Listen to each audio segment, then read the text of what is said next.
Assalamualaikum warahmatullahi wabarakatuh. Alhamdulillahi rabbil alamin. Ashhadu an la ilaha illallah wahdahu la syarika lahu waliyus salihin. Wa ashhadu anna sayyidana wa nabiyyana Muhammadan abduhu wa rasuluhu as-sadiqul amin.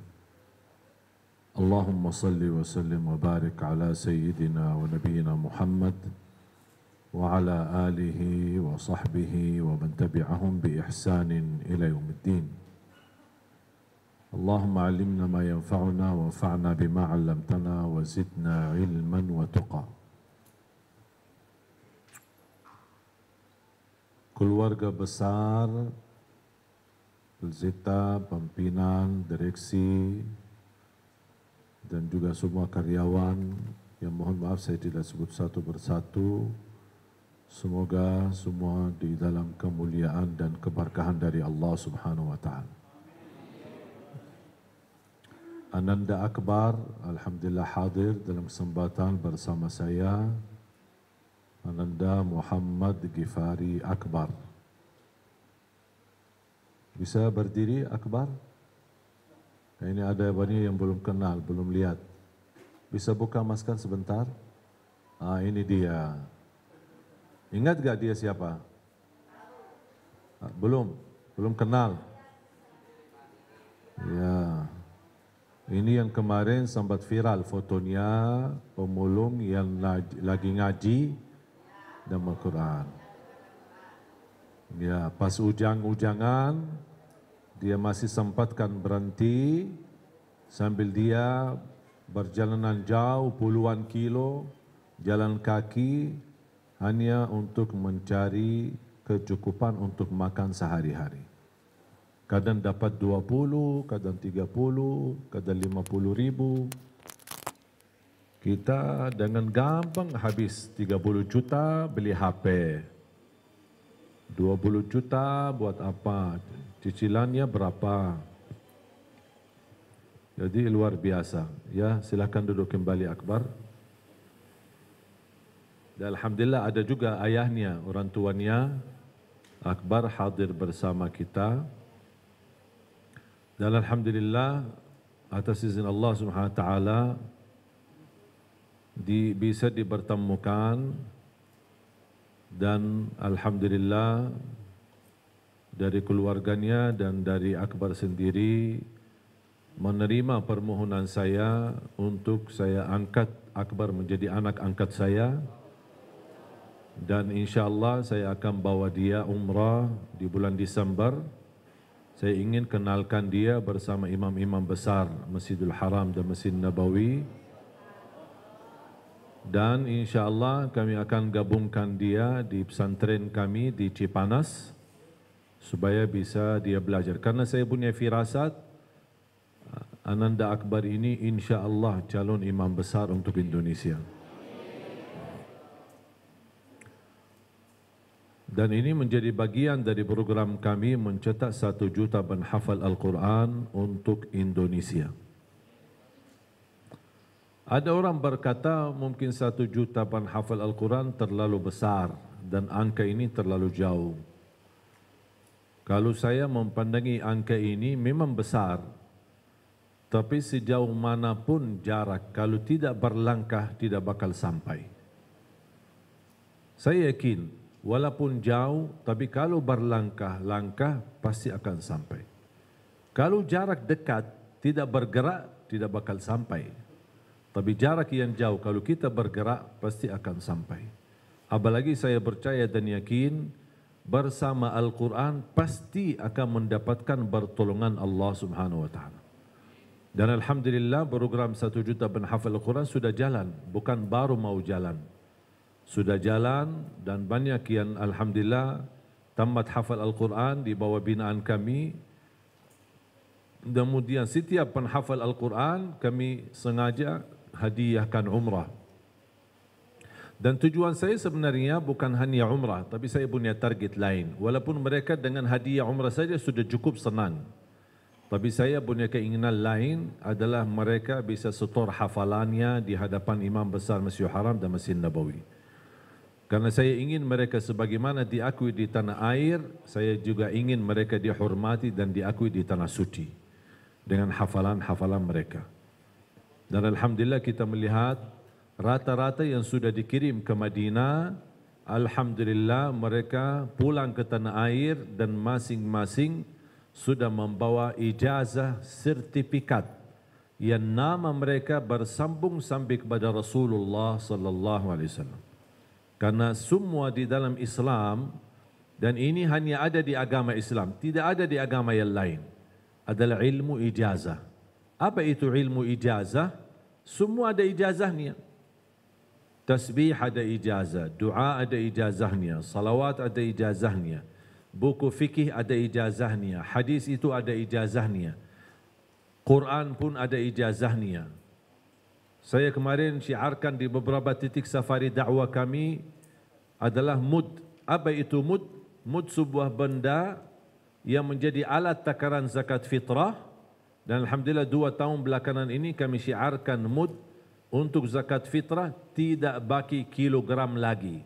Tapi kita menggunakan benda mud ini untuk meniru Nabi Muhammad SAW dan para sahabatnya. Dan itu pun ada ijazahnya. Sampai Siti Aisyah radhiyallahu anha menceritakan Rasulullah kalau berwudu menggunakan mud, kalau mandi menggunakan mud, dan mud ini juga sekalian alat takaran zakat fitrah. 4 kali mud zakat fitrah 1 orang. Dan kalau SAW mandi menggunakan mud cukup 4. Ada riwayat 5 kali mud cukup mandi Nabi Muhammad SAW. Kalau berwudu 1 mud cukup untuk wuduk Nabi Muhammad SAW. Pasti Bapak Ibu penasaran kan? Apa itu mud? Gimana bentuknya? Gimana isinya? Bagaimana kita bisa kerjakannya atau amalkannya? Silahkan Bapak Ibu berkenan buka channel YouTube kami, channel Syekh Ali Jabir. Dan di situ ada salah satu video, saya jelaskan apa itu mud. Dan saya praktik di dalam video cara mentakar zakat fitrah. Saya bawa beras, saya timbang di depan. Biar Bapak Ibu bisa mengenal. Walaupun belum dapat mud, tapi bisa dapat ilmunya. Terus yang kedua, ada satu video lagi. Saya praktik wudu Nabi Muhammad SAW menggunakan mud. Ternyata mud benda kecil cukup mencukupi wudu Nabi Muhammad SAW. Dan 1 kali wudu sudah masih ada sisa 1/3 air di dalam 1 mud.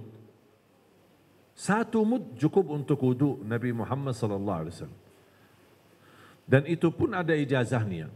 Makanya Bapak Ibu kalau sudah selesai acara, pas lagi santai-santai, mohon berkenan buka YouTube channel kami dan cari videonya. Ada video mud Nabawi atau mud Madinah.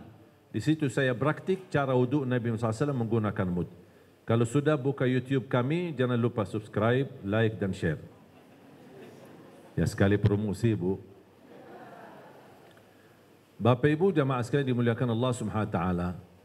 Saya bangga sekali, salah satu kebanggaan saya program 1 juta penghafal Al-Quran itu murni dukungan dari masyarakat dan kepercayaan masyarakat muslimin muslimat di Indonesia.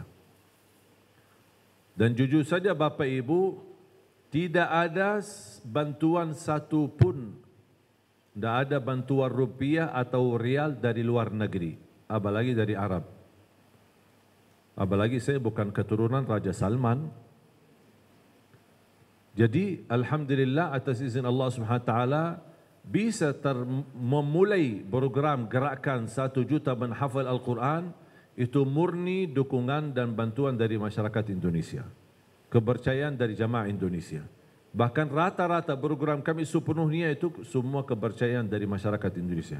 Dan alhamdulillah kita bisa mewujudkan program ini bisa berjalan lancar dan di sambil kita berjalan safari dakwah, alhamdulillah beberapa titik yang kami kunjungi, Ternate, Tidore, Karimun, Batam, Riau, Pekanbaru, dan insyaAllah habis acara di Bandung ini, saya akan lanjut ke Malang, kemudian Surabaya, kemudian terbang ke Lombok, dan semua program alhamdulillah. Di mana titik kami datangin, pasti kami mendapatkan respon dan perhatian dari jamaah. Yang wakaf tanah, yang wakaf rumah, ibu-ibu mewakafkan emasnya, luar biasa. Respon tidak terhingga dari masyarakat untuk program penghafal Al-Quran atau program 1 juta penghafal Al-Quran.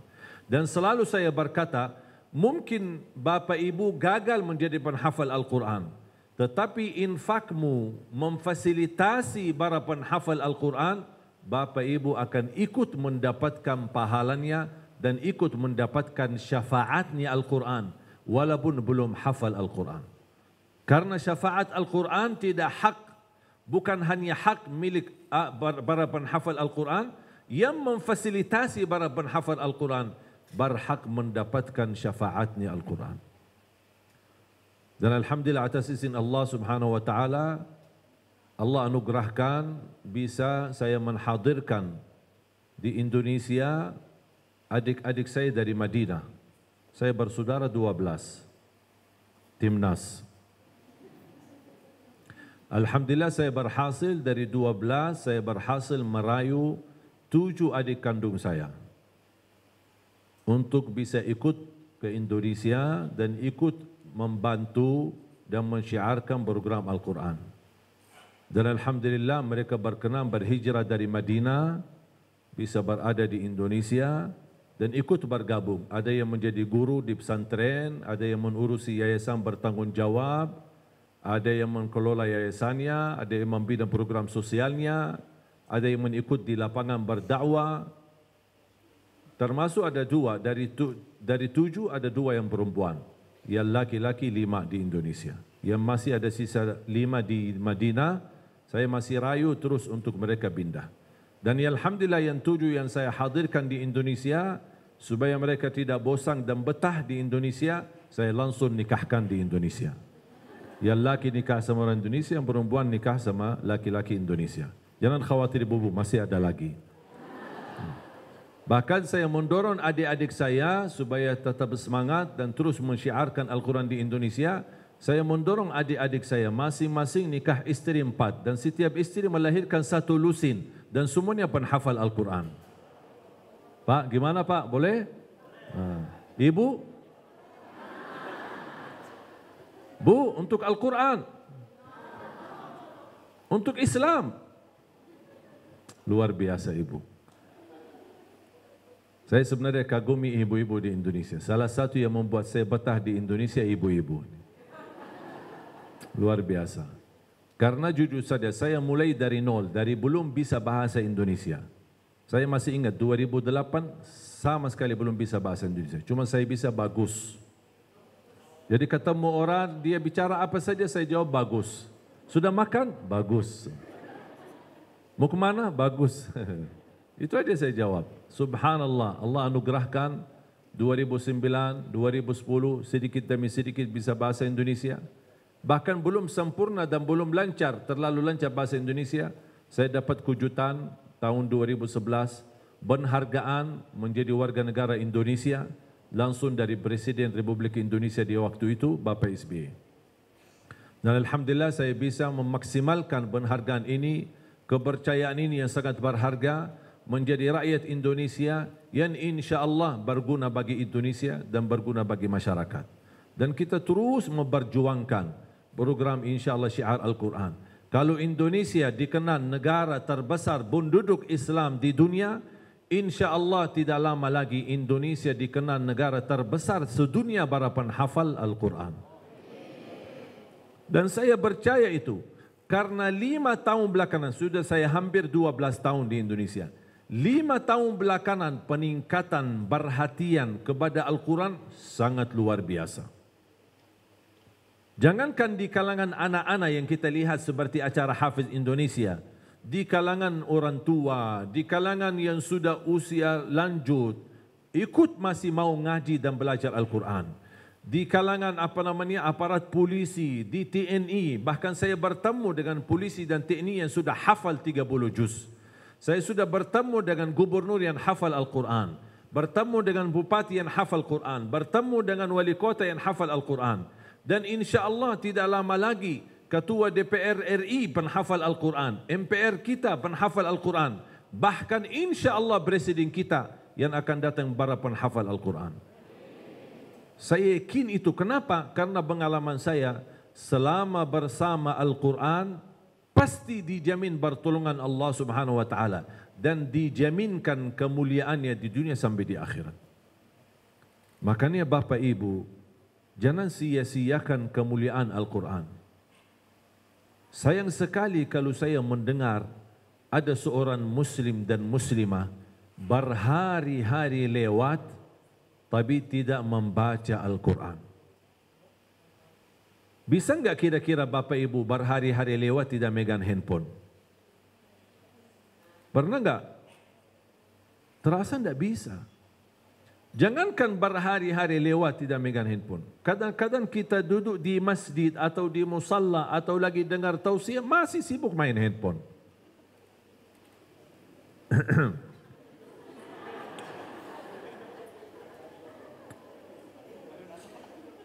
Jadi luar biasa, nampaknya tangan kita gatal kalau tidak megang handphone. Pas bangun pagi pertama yang dilihat HP. Mau terakhir pas mau tidur terakhir yang dilihat HP.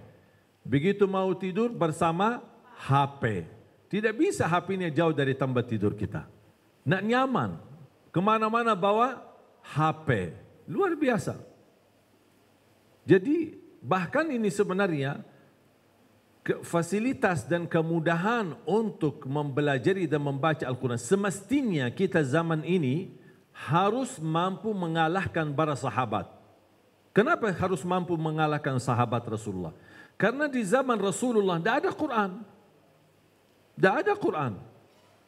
Yang ada apa? Ketika turunnya wahyu, Rasul panggil sahabat namanya petugas penulis wahyu.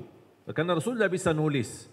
Panggil beberapa pilihan yang dipilih oleh Rasulullah SAW. Ayo, ada ayat baru turun, tuliskan. Di mana mereka tulis? Di atas kulit unta, kulit kambing, tulang unta dan tulang kambing. Di situ tersimpan ayatnya. Habis sudah terkumpul, dibagikan kepada para sahabatnya. Jadi bisa ayat ini ada di saya, sambungannya ada di tetangga, sambungannya lagi ada ke sana ke sini. Tidak ada sampai Rasulullah SAW meninggal dunia, belum terkumpul Al-Quran jadi satu buku atau satu mushaf. Baru zaman Sayyidina Abu Bakar As-Siddiq dijadikan satu. Tapi belum bisa dibagikan karena baru ada satu mushaf. Kemudian di zaman Sayyidina Uthman baru dibikin satu mushaf lagi. Kemudian diperbanyak mushaf itu dan dibagikan ke dalam negeri maupun ke luar negeri. Sekarang mohon maaf, Al-Quran serba ada. Warna-warni ada, besar ada, kecil ada, mau apa saja modelnya ada, yang bagi bena suara ada, yang bagi terjemahannya ada, terjemahan sejarah total ada, sejarah kalimat demi kalimatnya ada. Bahkan HP kita, semua macam-macam fasilitas untuk aplikasi belajar Al-Quran ada. Tapi masih malas baca Al-Quran. Masih berhari-hari lewat tidak baca Quran. Padahal Bapak Ibu, Al-Quran menjaminkan kita jadi orang mulia dunia sampai akhirat. Al-Quran kunci kebahagiaan. Al-Quran kunci keberkahan rezeki.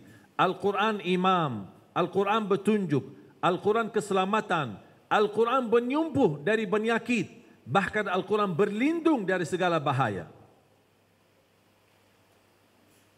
Bahkan menurut saya, Allah Subhanahu wa Ta'ala melalui Al-Quran memberikan kepada umat Islam promo yang istimewa. Fahamkan promo? Ilizata kan ada promo? Sering-sering ada promo kan? Ada diskonnya atau ada beli barang ini dapat ini satu gratis. Ada kan?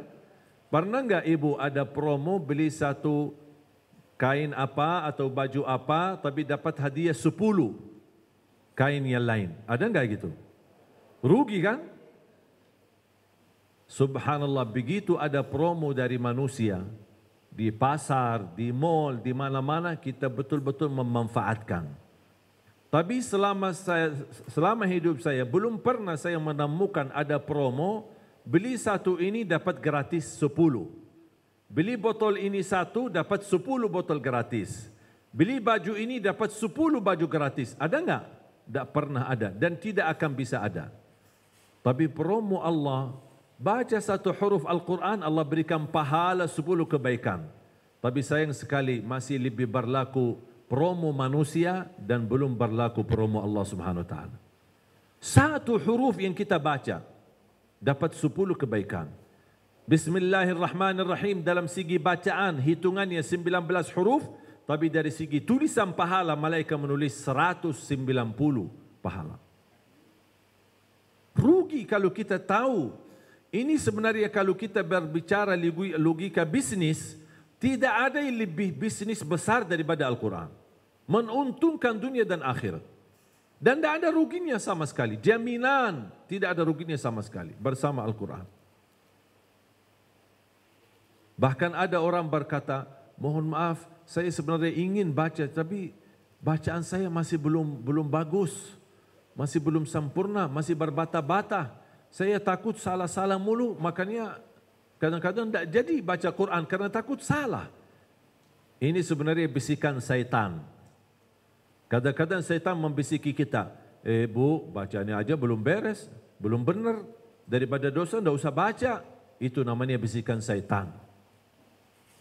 Terus gimana kondisi orang yang masih berbata-bata dan masih sulit dalam membaca Al-Quran? Jangan khawatir, ada berita gembira.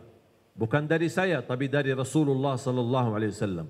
Walladhi yaqra'ul Qur'an wa yatata'ta'u fihi wa huwa alaihi syaq lahu ajran. Barang siapa yang membaca Al-Quran, kemudian dia berbatah-batah dalam bacaannya.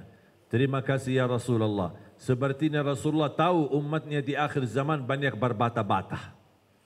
Makanya sudah memberikan solusinya di waktu itu. 1400 tahun yang lalu sudah Rasul memberikan solusinya. Masih berbatah-batah, terhitung pahalanya selain satu huruf 10 kebaikan. Allah berikan kata Rasulullah 2 pahala. Buat apa 2 pahala? Satu karena mau membaca Al-Quran. Yang kedua karena kesulitan dan berbata-bata dalam membaca Al-Quran. Allah hargai perjuanganmu. Allah berikan pahalanya. Subhanallah. Bahkan satu ayat. Ini sekalian menjadi amalan untuk Bapak Ibu. Satu ayat. Dan saya yakin semuanya hafal. Ayat kursi. Tapi Bapak Ibu tahu enggak pahalanya? Tahu enggak pahala ayat kursi?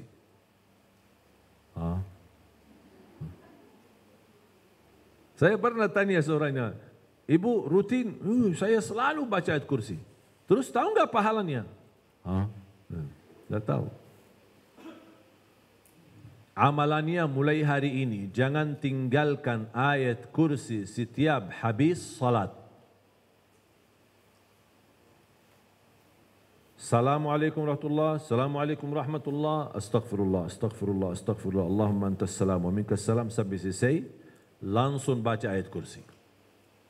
Terus zikir yang lain gimana? Subhanallah 33, Alhamdulillah 3, tidak apa-apa. Sambil jalan, pulang ke kantor, menjalani tugasnya, bisa teruskan lanjut sisa zikirnya.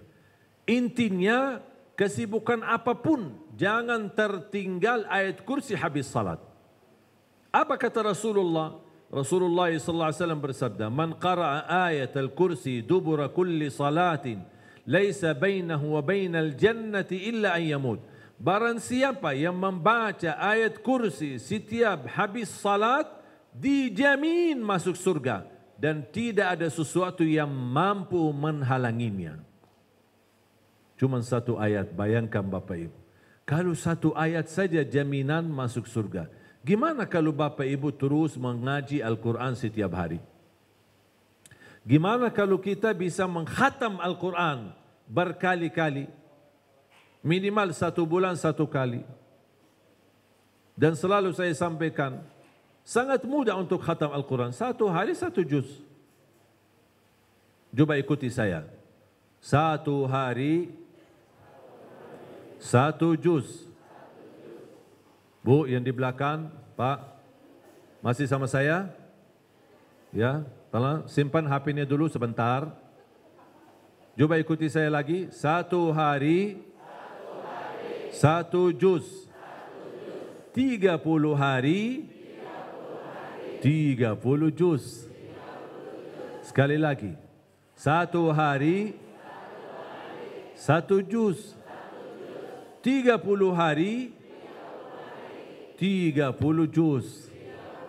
Sekali lagi.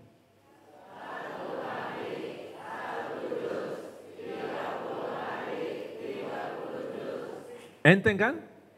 Enteng, baki banget. Ya udah tinggal amalkan. Katanya enteng. Udah tinggal amalkan.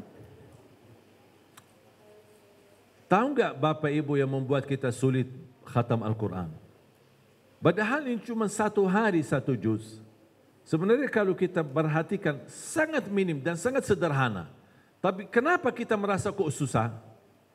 Bu, maaf Bu ya, boleh saya tanya ya? Kira-kira 1 hari 1 juz keberatan enggak? Hah?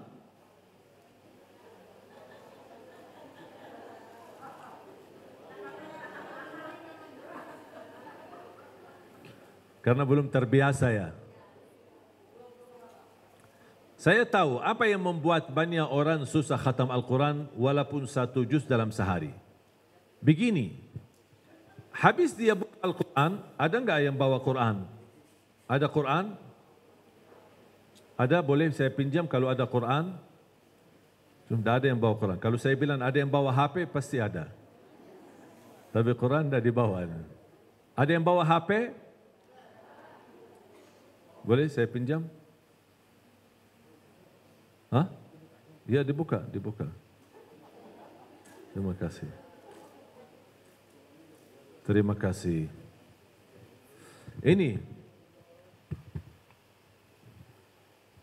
sebenarnya kalau kita memperhatikan 1 juz ini, tidak butuh waktu lama. Saya pernah tes, pernah saya coba untuk membaca Al-Quran 30 juz. Saya kira waktu itu saya masih sekolah SMP. Saya belajar di Madinah. Saya pernah belajar salah satu manakib Imam Syafi'i di bulan suci Ramadan mampu khatam Al-Quran 60 kali. Berarti sehari berapa? 2 kali. Ketika saya waktu belajar itu, saya masih kelas 1 SMP. Saya bilang sama teman-teman, karena kita suka libur sekolah pas bulan Ramadan. Kita libur sekolah waktu itu. Saya bilang sama teman-teman sambil kita i'tikaf di Masjid Nabawi, ayo tahun ini kita lomba-lomba untuk khatam Imam Syafi'i. Bersama teman-teman. Ini masih saya di kelas SMP. Waktu itu kalau tidak salah masih 15 atau 14 tahun usia. Kemudian saya bersama teman-teman, ayo kita ramai-ramai, kita khatam Al-Quran seperti Imam Syafi'i di bulan suci Ramadan. Jujur saja waktu itu alhamdulillah gagal. Saya belum bisa berhasil, tetapi saya dapat ilmu. Apa yang saya dapat? Ternyata ketika saya hitung waktu itu belum ada HP. Saya hitung pakai alat alarm atau alat buat hitung waktu. Saya waktu menghitung, saya mulai dari Al-Fatihah. Baca dari habis subuh sampai zuhur, baca habis zuhur sampai asar, baca habis asar sampai maghrib. Saya ingin tahu sejauh mana waktu yang dibutuhkan oleh Imam Syafi'i untuk khatam. Apa yang saya dapat? Saya dapat khatam 30 juz dengan bacaan standar dalam waktu 9 jam 47 menit. Berhasil khatam 30 juz. Artinya kurang lebih 10 jam. Gimana cara bacaannya? Saya baca standar, tidak terlalu cepat dan tidak terlalu lambat. A'udzu billahi minasyaitonir rajim. Bismillahirrahmanirrahim. Alhamdulillahi rabbil alamin arrahmanir rahim maliki yaumiddin iyyaka na'budu wa iyyaka nasta'in. اهدنا الصراط المستقيم صراط الذين أنعمت عليهم غير المغضوب عليهم ولا الضالين آمين. Terus saya baca, ini standar sampai qul a'udzu birabbin nas. Bismillahirrahmanirrahim. Qul a'udzu birabbin nasi malikin nasi ilahin nas min syarril waswasil khannas alladzi yuwaswisu fi sudurin nasi minal jinnati wan nas. Sadaqallahul azim. Saya melihat alarmnya 9 jam 47 minit. Berarti kurang lebih 10 jam. 30 juz bisa dikhatam dalam waktu 10 jam. Masa 1 juz dalam 24 jam tidak bisa? 30 juz tidak butuh 24 jam. Dan saya menghitung, kalau Imam Syafi'i 2 kali sehari, berarti mohon maaf, kalau 10 jam berarti kurang lebih 20 jam. Apa yang dilakukan dalam sisa waktu Imam Syafi'i 4 jam? Untuk nafkahi keluarganya, urus ibunya, bekerja dan cari nafkah, kemudian tidurnya, menulis buku ilmunya. Banyak buku-buku Imam Syafi'i. Apalagi dalam bidang fikih.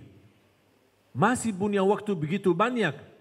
Belum lagi istirahat dan tidurnya malam hari, belum lagi hitungan salatnya, belum lagi tahajudnya. Coba bayangkan luar biasa keberkahan yang didapat oleh mereka. Sekarang saya tanya Bapak Ibu, ini semua pengikut Imam Syafi'i kan? Imam Syafi'i semua? Ahlus Sunnah wal Jamaah Imam Syafi'i? Yakin? Sudah berapa kali khatam Quran? Katanya Imam Syafi'i. Oh ya, saya salah faham. Mohon maaf Imam Syafi'i. Kami memang pengikut Imam Syafi'i tapi fikih saja. Kalau amalan belum. Berarti itu namanya pura-pura Syafi'i. Yang membuat kita susah khatam karena cara membaca Al-Quran begini. Biasanya habis dengar tausiah dan ceramah, iman mulai naik. Semangat. Pas, ya betul kata Syekh Ali ini, Allah, saya malu beneran ini, berhari-hari masa lewat luar dah baca Quran. Udahlah, saya mau mulai baca. Udah, ini kan lagi iman naik kan? Biasanya kalau posisi iman naik, pasti semangatnya juga ikut naik. Dia baca. Masya Allah, habis dia pulang, Masya Allah iman masih di atas, masih naik, kuat. Dia baca Al-Baqarah sambil khatam, Masya Allah semangat. Al-Baqarah khatam, Ali Imran, Masya Allah sudah selesai. Masuk An-Nisa, sudah selesai. Habis itu dia, Alhamdulillah sudah hampir 7 juz saya khatam. Alhamdulillah, habis itu 1 tahun dah baca-baca. Dia semangat tapi terlalu semangat. Dan saya selalu berkata, boleh semangat tapi tidak boleh terlalu semangat. Aturkan semangatnya sedikit demi sedikit tetapi istiqomah daripada banyak tapi terputus. Tak apa-apa sedikit. Dan masalah yang kedua, ketika mulai baca Al-Quran, ini aku heran kenapa harus seperti itu. A'udzubillahi minasyaitonir rajim. Bismillahirrahmanirrahim. Alif Lam Alif Lam Mim. Dzalikal kitabu la raiba fihi hudan lil muttaqin alladzina yu'minun. Ini kan lagi apa? Betul-betul ingin khatam. Alladzina yu'minuna bil ghaibi wa yuqimuna as-salata wa mimma razaqnahum yunfiqun. Walladzina yu'minuna bima unzila ilayka wa ma unzila. Kapan habisnya? Kok ujung-ujungnya masih banyak?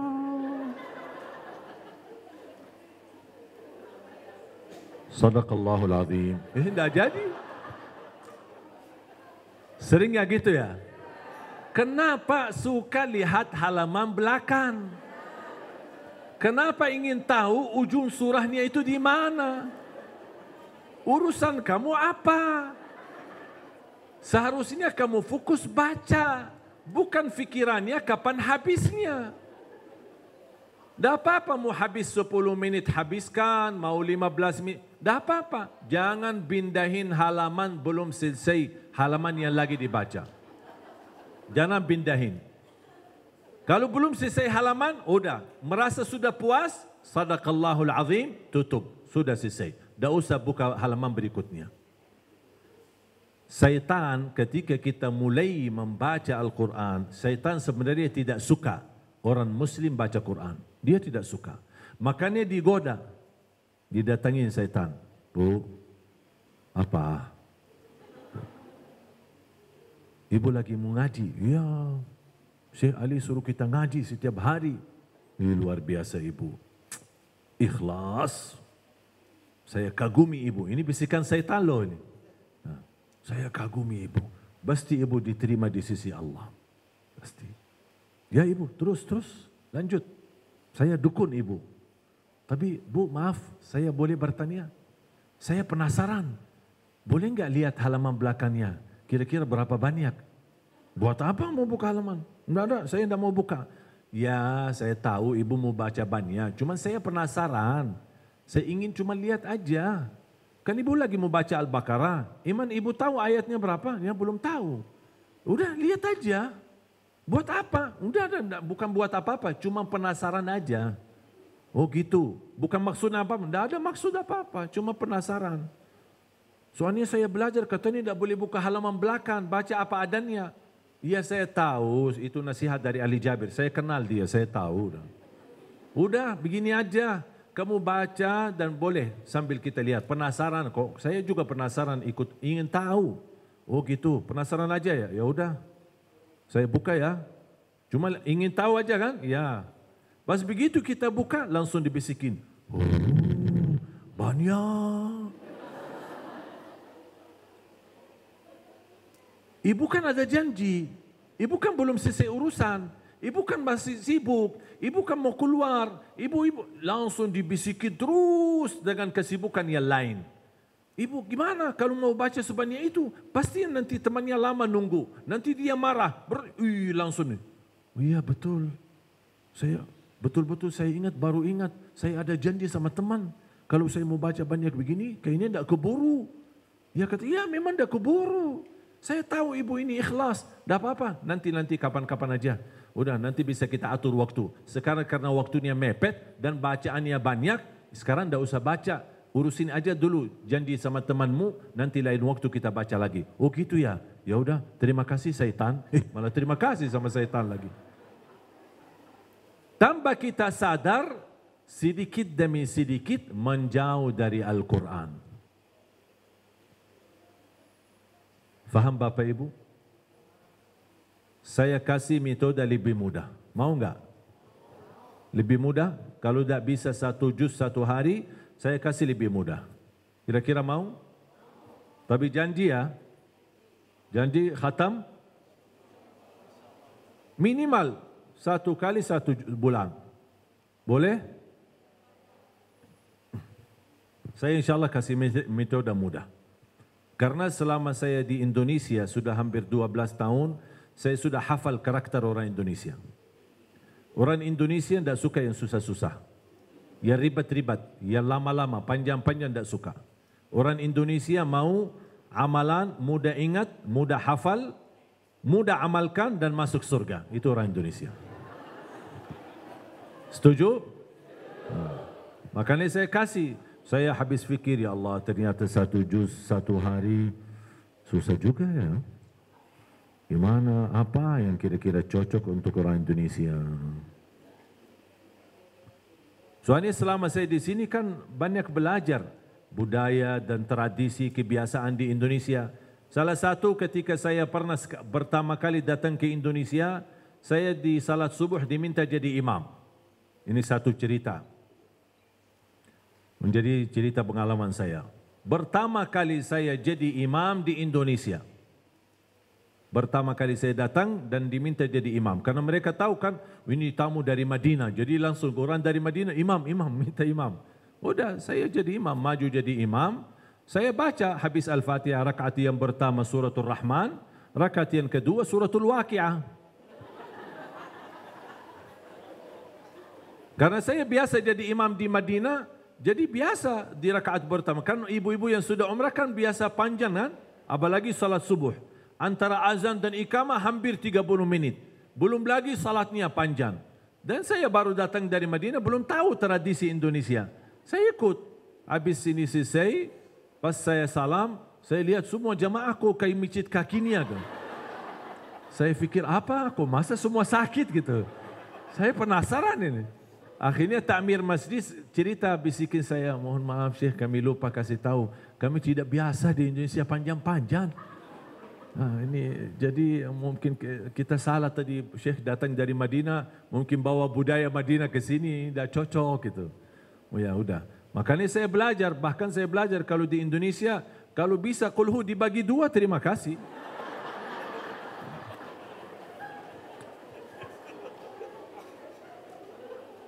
Nah, ini pengalaman saya di Indonesia. Makanya saya fikir, gimana cara mudah supaya membantu umat Islam di Indonesia supaya mudah khatam. Karena saya percaya dan yakin semua ibu-ibu dan bapak-bapak yang hadir, pasti semuanya mau khatam Al-Quran. Saya yakin itu. Cuman mungkin kadang-kadang, mungkin tergantung kadang kesibukannya, kadang-kadang sifat malasnya, atau karena belum terbiasanya, atau belum tahu kunci rahasianya gimana sih. Khatam, orang selalu difikirkan, kalau khatam pasti lihat 600 sekian, kapan habisnya? Makanya selalu berfikir, saya selalu berkata, jangan suka lihat ujungnya, jangan suka kapan habisnya, tapi yang difikirkan kapan mulai, itu aja. Tidak usah fikir kapan habis. Makanya saya ciptakan metode yang lebih mudah. Makanya saya kasih metode yang kedua ini, lebih mudah daripada 1 juz 1 hari. Setiap waktu salat, baca 4 halaman. Setiap waktu salat, baca 4 halaman. Ini 4 halaman. 4 halaman berarti berapa lembar? 2 lembar. Setiap 1 juz Quran seperti ini, yang model Madinah, setiap 1 juz 10 lembar. Bagi aja, tidak apa-apa, Allah terima cicilan, tidak apa-apa cicil. Allah terima cicilan, mudah-mudahan dan masuk surga cicilan.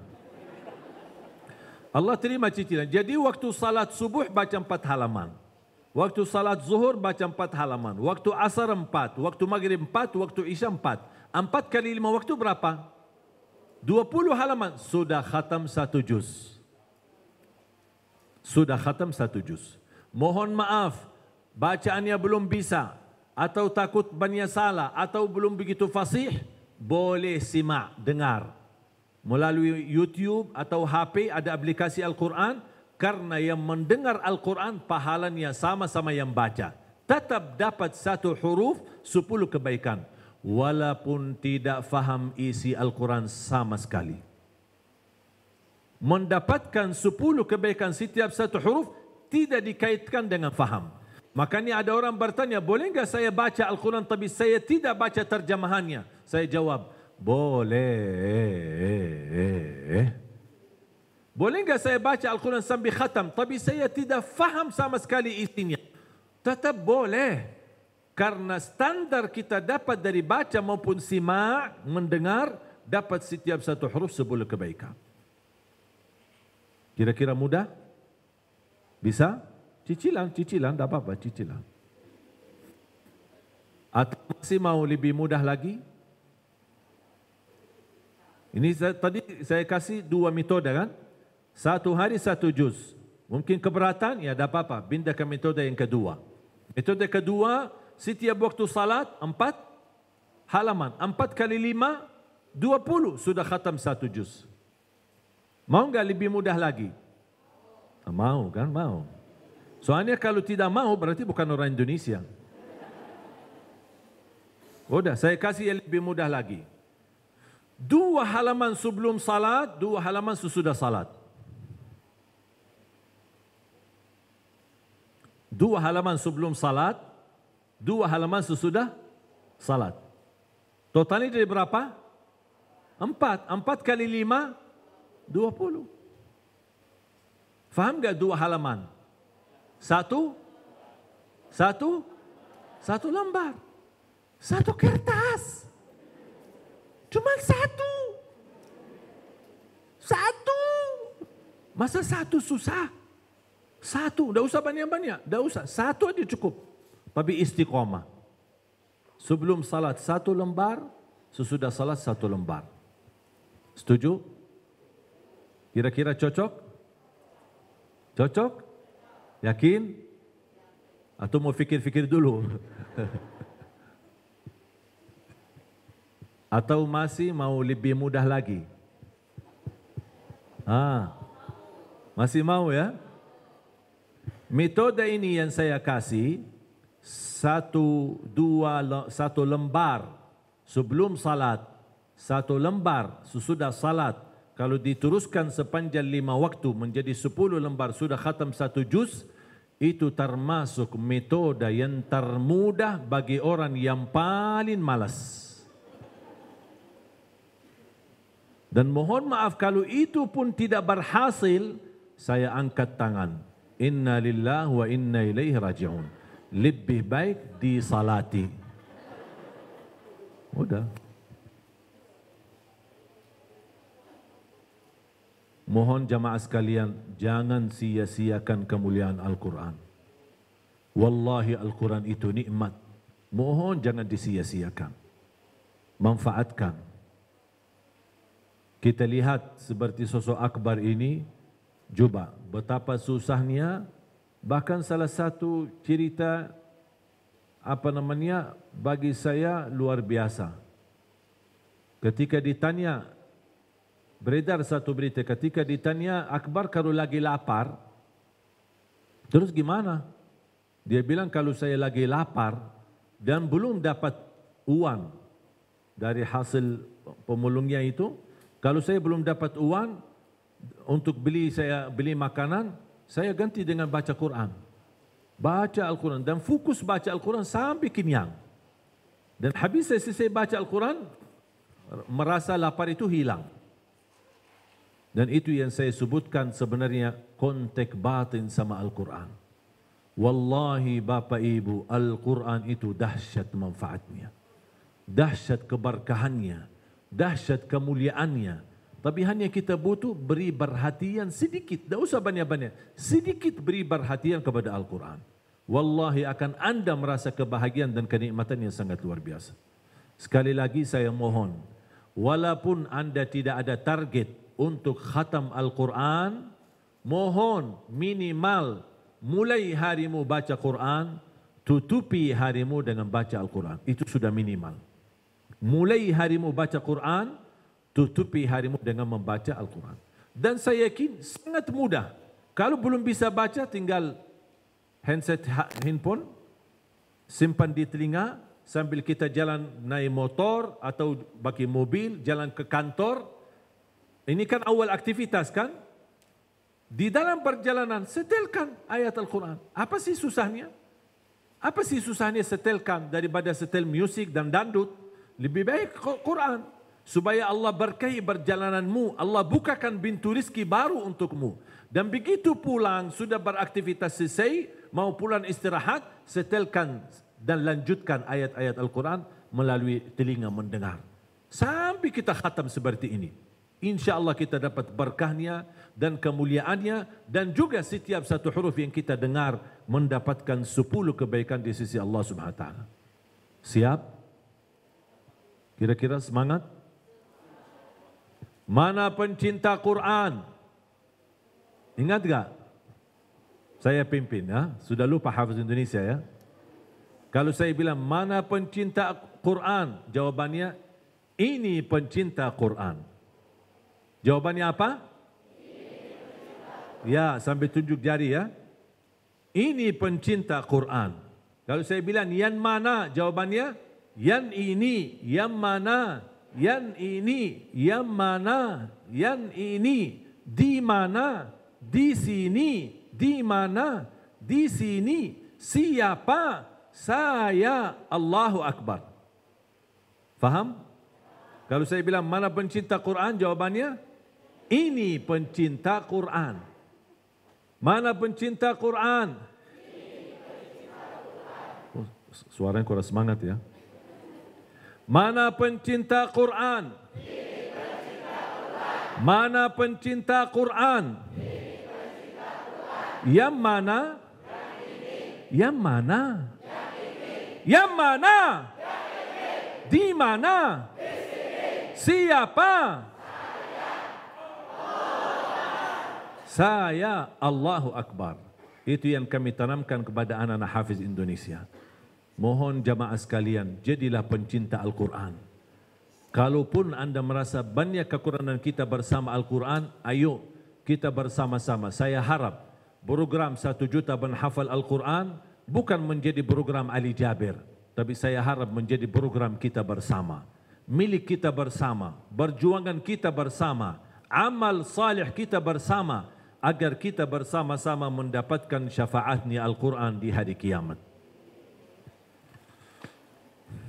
Pertama kita bacakan Al-Fatihah dan doakan untuk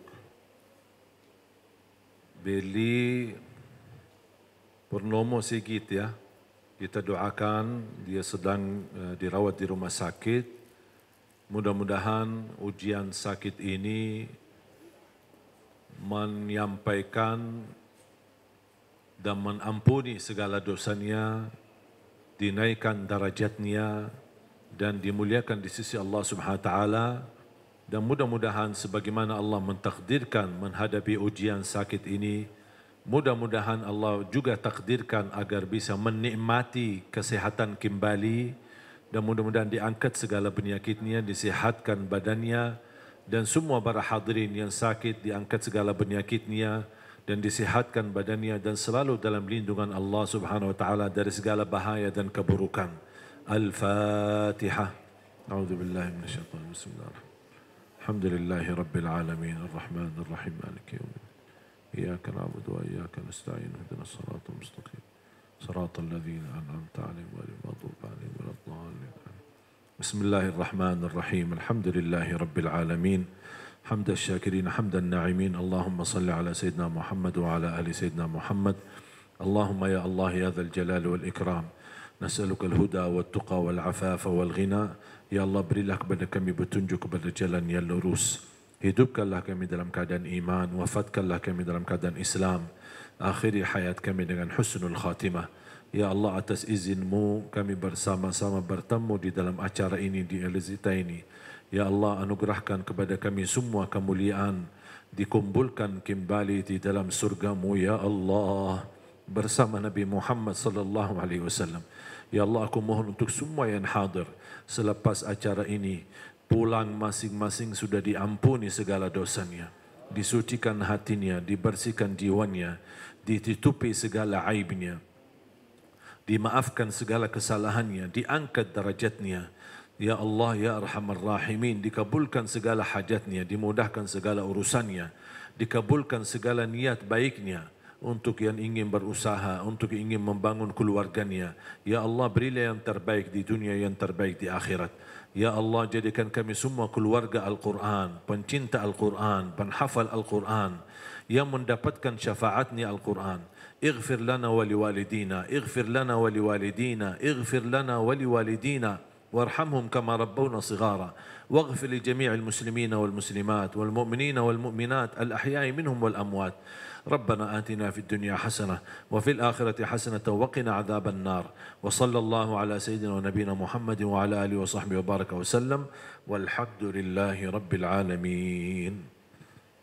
Terima kasih, jazakumullahu khairan atas perhatian dan dukungan. Kalau tidak salah tadi saya dapat laporan dari panitia tadi dari komitmen jamaah berapa? Alhamdulillah para ibu bapak sekalian, untuk pendapatan komitmen sedekah terbaik yang kita dapat tadi alhamdulillah mencapai 20 dinar. Takbir. Alhamdulillah. Ya, insyaallah 20 dinar berarti bersama 20 dinar lagi ditambah 20 dinar. Jadi 40 dinar ya. Masya Allah. Terima kasih. Ini jujur saja menjadi sudah cukup lama kami launching program gerakan 1 dinar untuk satu keluarga melalui wakaf buku dan juga ada wakaf Mud Madinah atau Mud Nabawi. Dan Mud Nabawi biasanya insyaAllah ada ijazahnya. Jadi ada sebuah sertifikat kita akan kirim kepada jamaah masing-masing. Cuman karena bukunya baru diterbitkan makanya kita masukin. Dulu kita hanya gerakan Mud Nabawi atau Mud Nabi Madinah. Sekarang kita masukin bukunya. Dan ini menjadi pertama program yang kita gerakkan atas nama wakaf 1 dinar 1 keluarga. Mudah-mudahan insyaAllah menjadi amal salih untuk kita semua. Dan ini baru saja, gerakan ini bisa dikatakan langsung diresmikan oleh Majlis Nurun Nisa, mendukung hampir tadi 20 dinar. Kemudian sekarang menjadi sebuah perusahaan yang menjadi jujur saja kebanggaan saya karena banyak keluarga saya belanja dari Elizita ya. Ya, bahkan saya lagi merayu adik saya kalau insyaAllah diterima, Elizita bisa menjadi model atau apalah gitu adik kandung saya karena cantik luar biasa, bisa insyaAllah mudah-mudahan bisa sinergi demi kebaikan kita bersama ya, mudah-mudahan insyaAllah. Dan ini termasuk baru gerakan 1 dinar ini untuk 1 juta menghafal Al-Quran. Dari perusahaan ini perusahaan yang pertama kali ikut terlibat dalam program wakaf 1 juta menghafal Al-Quran melalui 1 dinar. Doakan kami, saya mohon tetap doakan agar kami istiqamah terus dalam lindungan Allah Subhanahu wa taala, agar kita terus berjuang. InsyaAllah gerakan kita untuk Indonesia sebenarnya masih banyak sekali, dan doakan program LIMAR berjalan lancar, LIMAR listrik mandiri rakyat, dan alhamdulillah sudah terbantu 35.000 rumah yang tidak punya listrik sama sekali bertahun-tahun. Alhamdulillah mereka sudah disediakan listrik di rumahnya, dan insyaAllah masih ada 15 juta rumah yang masih dijajah dalam kegelapan. Dan saya menggerakkan LIMAR ini, listrik mandiri rakyat, untuk merdeka kegelapan, terang cahaya, terang Indonesia dan terang masa depan untuk negeri kita tercinta Indonesia. Mohon doa restu, semoga insyaAllah segala apa yang kita berjuangkan bersama, mudah-mudahan menjadi amal saleh kita bersama. Dan mudah-mudahan terhitung pahala sedekahnya sampai hari kiamat, tidak terputus pahalanya. Amin ya Rabbal Alamin. Jazakumullahu khairan. Kurang lebihnya mohon maaf. Akhirul kalam, subhanakallahumma bihamdika, ashhadu an la ilaha illa anta, astaghfiruka wa atubu ilaik. Wassalamualaikum warahmatullahi wabarakatuh.